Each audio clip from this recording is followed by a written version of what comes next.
জাকেরের এমন অঙ্গভঙ্গি দেখলেই বোঝা যায় তাসকিনের আউটে তিনি কত বেশি বিরক্ত হবেন নাই বা কেন। একা হাতে যখন তিনি দলকে টেনে নিয়ে যাচ্ছেন তখন অপর প্রান্তের ব্যাটাররা একে একে সাজঘরের পথ ধরছেন। তবুও জাকের করেছেন ডরভয়হীন ব্যাটিং। যখনই স্ট্রাইক পেয়েছেন শাসন করেছেন ক্যারিবীয় বোলারদের, 4 ছক্কার বাউন্ডারিতে তুলেছেন রান, বড় করেছেন বাংলাদেশের লিড। আলজারি জোসেফের ব্যাকঅফ লেন্থের বলে সিঙ্গেল নিয়ে জাকের আলীকে যখন ক্রিজ দেন হাসান মাহমুদ, তখন 50-র জন্য জাকেরের অপেক্ষা 6 রানের। ক্রিজে আসতেই টাইগার ব্যাটারের পুল শট, স্কোয়ার লেগের উপর দিয়ে বল গেছে সীমানার বাইরে, ছক্কা হাঁকিয়েই নিজের অর্ধশত পূর্ণ করলেন এই ব্যাটার। নিজের খেলা তৃতীয় টেস্টে এটি জাকেরের 3 নম্বর 50। একমাত্র ওয়ালটন এসি দিচ্ছে 1 বছরের রিপ্লেসমেন্ট গ্যারান্টি। আর সেখানেই যেন মাত্র শুরু। পরের বল জোসেফের, আবারও বাউন্সার, আবারও বাউন্ডারি। এবার বল গেছে 4 রানের জন্য। এর পরের বলে হুক শট জাকেরের, এবার ছক্কা ফাইন লেগ দিয়ে। জাকের যে অ্যাটাকিং মুডে এসে গেছেন সেটা আর বলার অপেক্ষা রাখে না।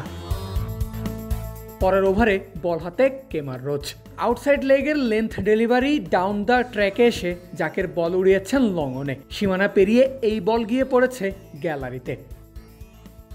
জাকেরের এমন আগ্রাসী ব্যাটিংয়ে একদিকে যেমন বাংলাদেশের লিড বাড়ছে, ঠিক অপর প্রান্তে তখন ব্যাটারদের আসা যাওয়ার মিছিল চলছে।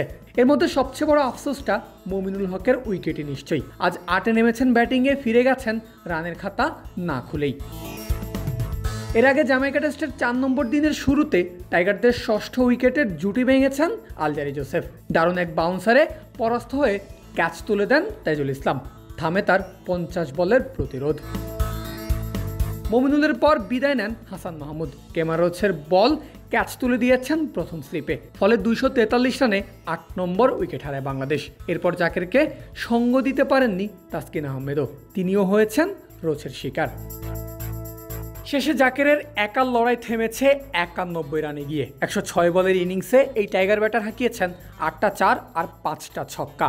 বাংলাদেশ অল আউট হয়েছে 268 রানে। আর জামাইকা টেস্টের জয়ের জন্য টাইগাররা পেয়েছে 286 রানের লিড।